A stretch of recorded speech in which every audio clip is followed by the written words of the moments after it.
A palavra de hoje, né, ela tem como tema o testemunho. Se alguns já viram lá, eu trouxe também um entendimento sobre o testemunho dos devocionais lá, mas aqui eu vou trazer algo a mais, né, com uma reflexão um pouco mais prolongada.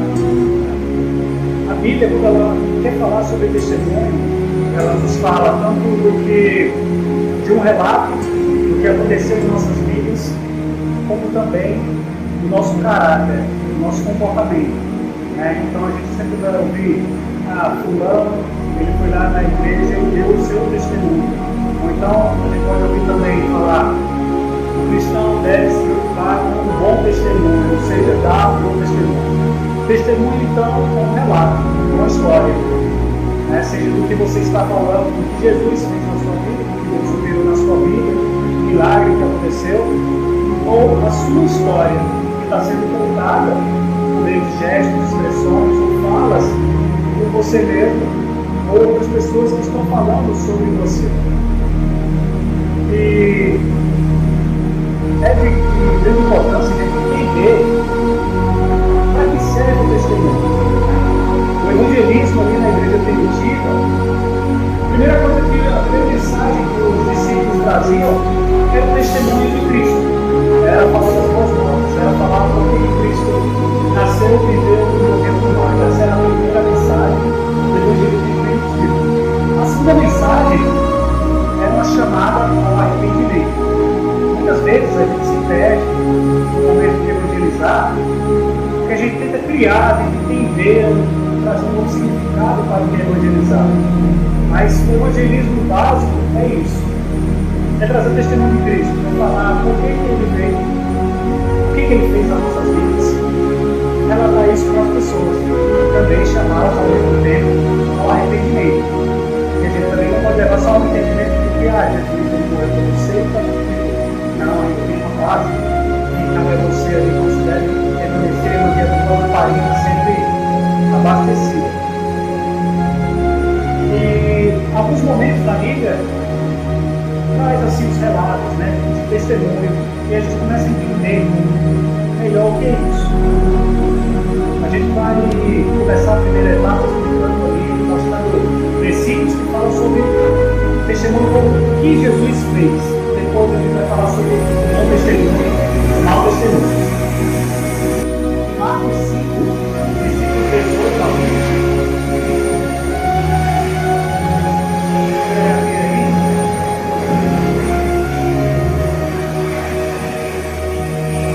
Marcos 5, 18 ao 20, a gente vê o relato da história, uma vez, Jesus libertado, criado da areia.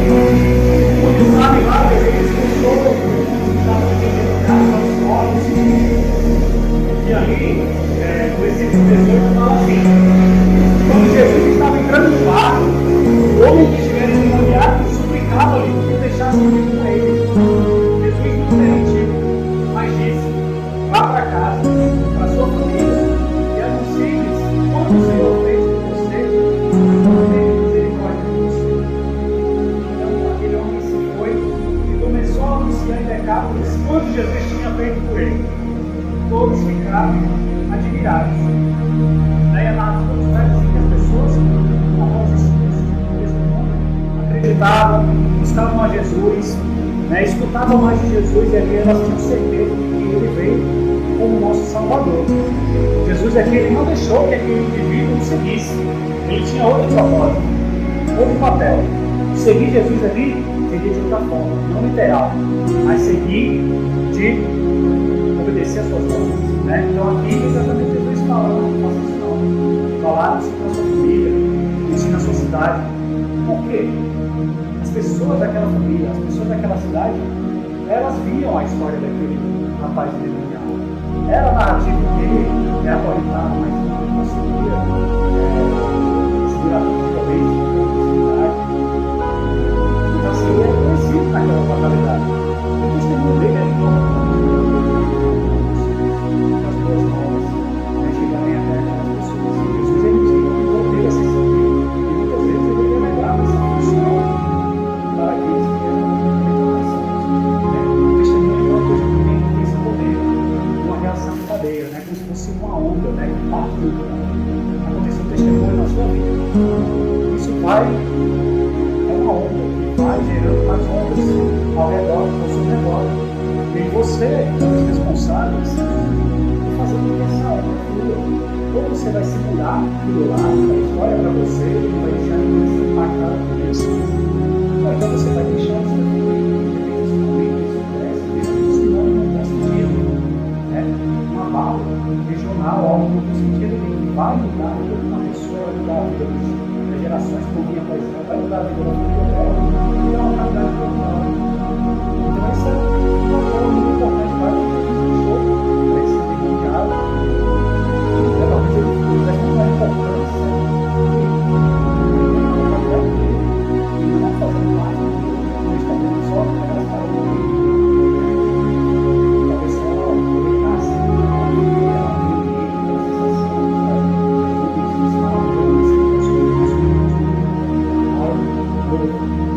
mais efetivamente para replicar o que aconteceu.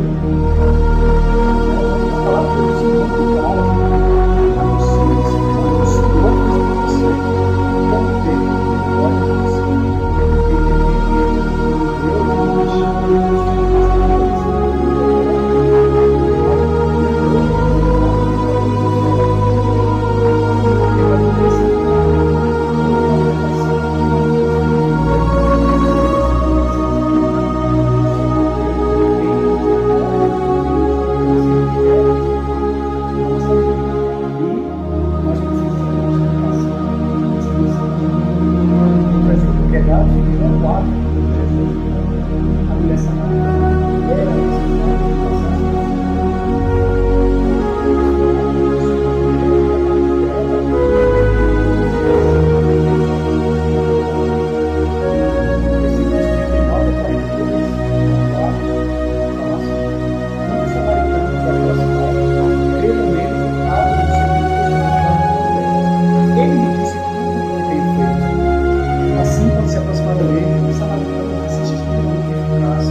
revelou o que está acontecendo.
falar sobre testemunho do nosso canal.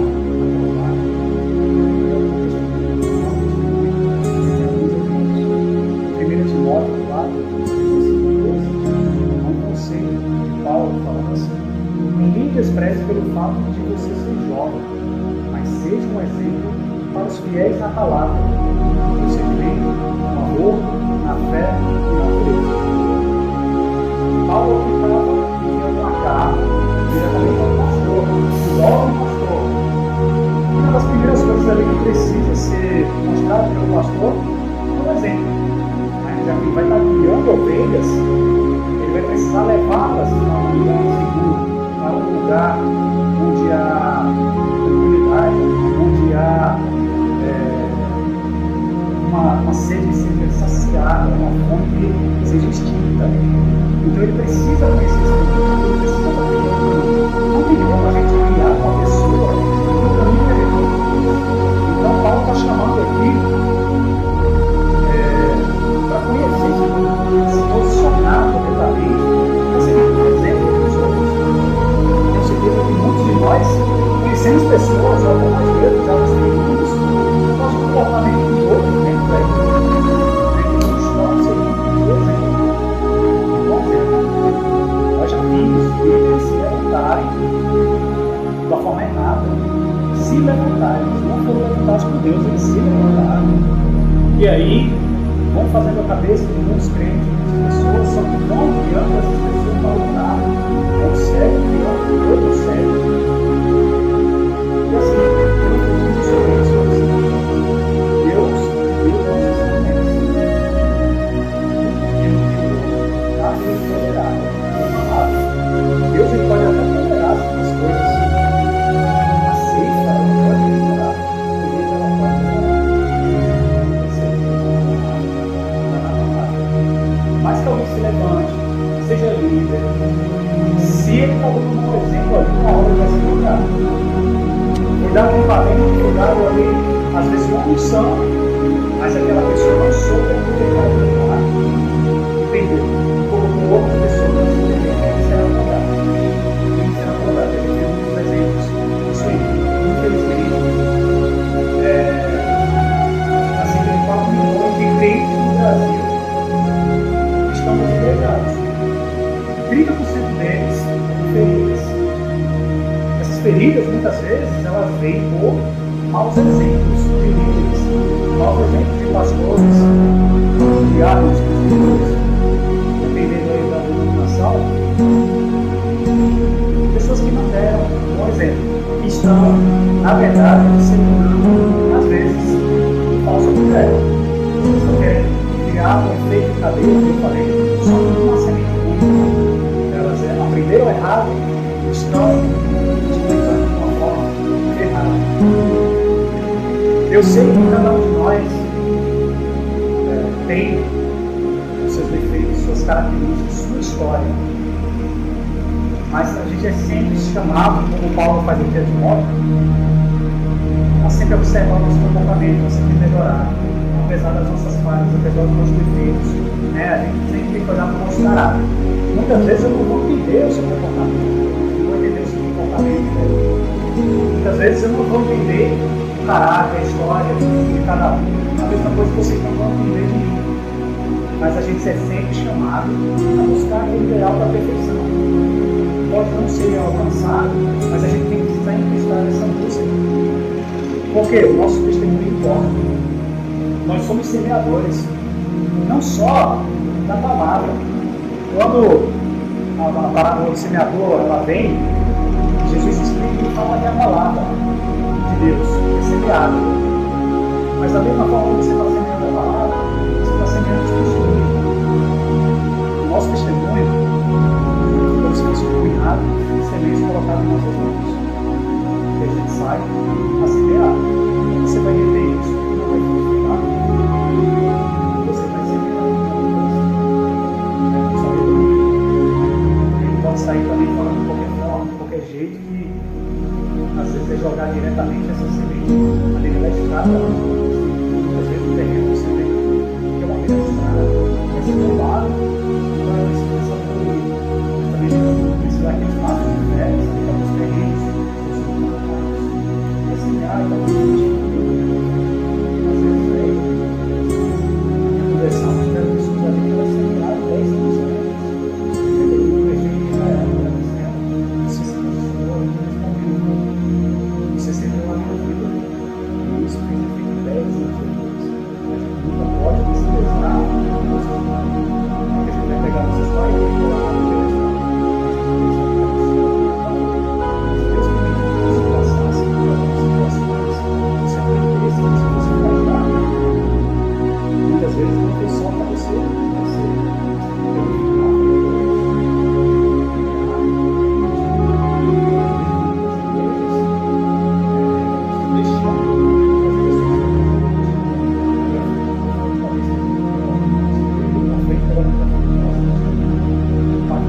digno de confiança.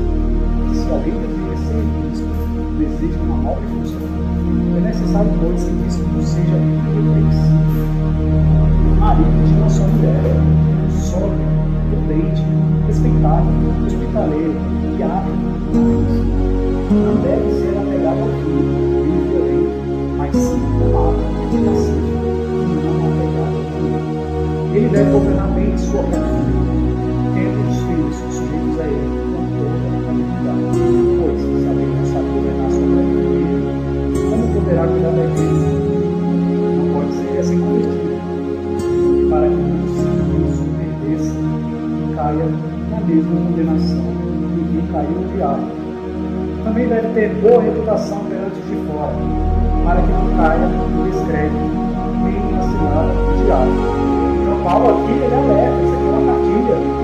Para quem deseja ser visto, qualquer liderança equivalente na sua igreja tem que observar o Senhor. Da mesma forma como a gente tem que observar os dois espíritos,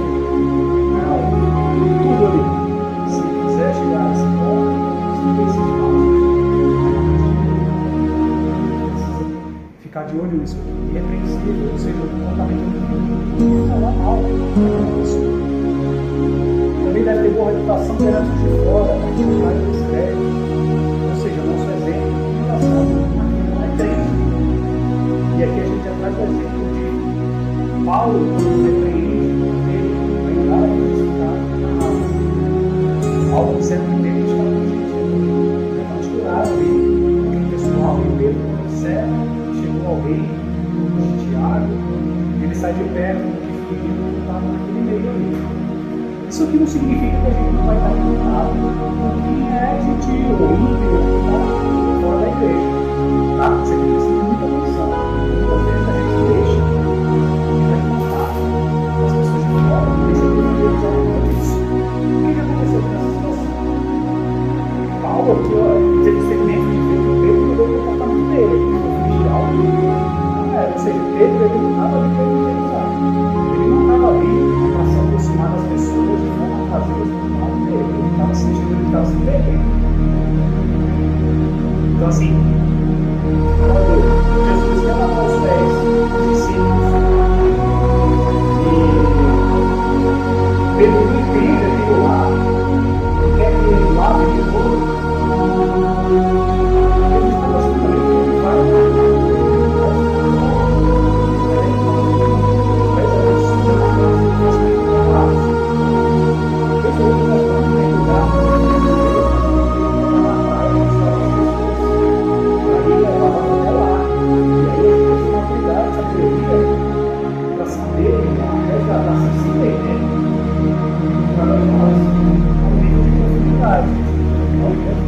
Deus verdadeiro. Então, Pedro aqui foi diferente. A gente não pode ficar nossos pés sempre, constantemente precisar ser lavados. Não tem jeito, não adianta a gente ser. Não pode jogar na bolha da igreja. Esquecer os que estão lá perdidos. Alguém tem que resgatar. Tem suas histórias. Ovelhas que precisam ser resgatadas. É o próprio Jesus encarnou-se e vai lá resgatar uma vida dele que você vai te levar a resgatar a vida dele. Você tem que estar pronto a aprender, disposto a não desprezar as pessoas que estão em isso aqui ainda também vai ser muito. As pessoas que estão dentro da igreja tiveram uma vida quase que perfeita, não passando por dificuldade, não passaram por problema.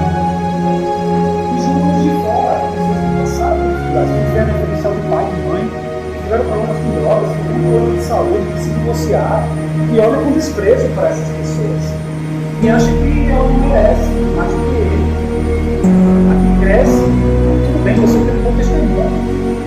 Um testemunho ali de, nunca me envolvi com isso. Tudo bem, mas só que você não agir para ajudar as outras pessoas, está criando um mau testemunho. Você tem um testemunho lá, se coloque no lugar daquela pessoa lá com empatia. Se a única forma da gente não entender o que o outro está passando pela mesma coisa, é a gente exercitando a empatia, se colocando no lugar E a gente precisa resgatar, a gente precisa semear, sem cessar. A gente não pode criar também como se fosse um elite. Eu sou crente e você, infelizmente, vai para o inferno. Por isso que eu te convido para vir na minha casa, eu te convido para conversar, não gaste meu tempo com você. Se você estiver mal, eu não vou te ajudar porque não vale a pena, você está perdido. Só que Jesus nos chama assim, o ide, pregai a todas as criaturas, a todas as nações, ensina, batiza. Isso requer uma movimentação para buscar alguém que está fora. A palavra não se contradiz. Então a gente precisa sempre estar atento ao nosso testemunho, sempre estar disposto e disponível para